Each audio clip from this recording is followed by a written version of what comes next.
Welcome back to my channel Math School. In today's video, let us solve example 12 from chapter 11, Introduction to Trigonometry. In my previous videos, I've completed examples 1 to 11 and exercises 11.1 to 11.3 from the same chapter. If you have not watched these videos, do find the link in the description box below or click the I button above. And also do watch the video till the end so that I can make more such videos for you guys. So now let us begin with the video. Example 12 from chapter 11, Introduction to Trigonometry says, express the ratios cos A, tan A and secant A in terms of sin A. That is, the cos A, tan A and secant A will be equal to some equation in terms of sin A. So this we can do by using our trigonometric identities which we learned in our previous videos. Using these trigonometric identities, we will write the cos A, tan A and secant A in terms of sin A. So let us consider our first trigonometric identity, which is cos square A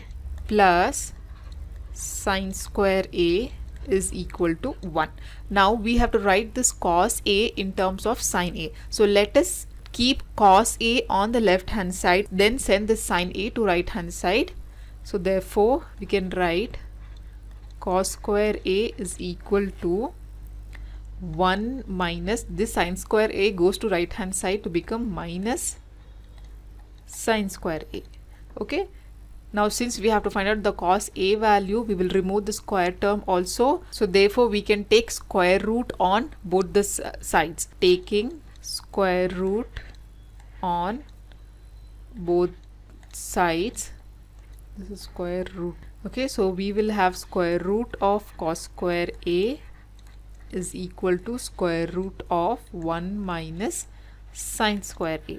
Here square root and square term will get cancelled and we will be left with cos A is equal to square root of 1 minus sin square A, right? So this is how we have written cos A in terms of sin A.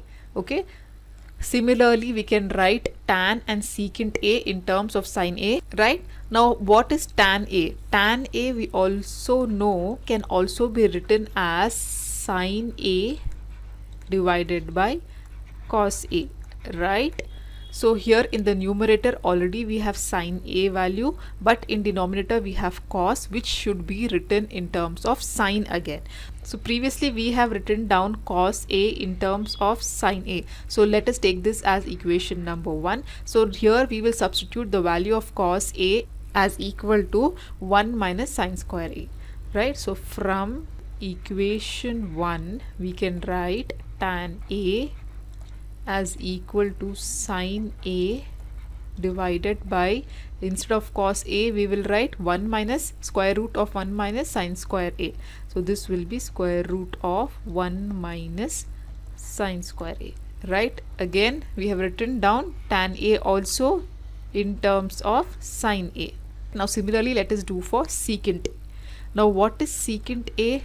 Secant A can also be written as 1 minus cos A, right? According to the relationships we have proved in our introduction video for exercise 11.1, we can write secant A as 1 by cos A. Now we already know cos A value from our equation 1. So write down again from equation 1 we can write secant A is equal to 1 by cos A, which is equal to square root of 1 minus sin square A.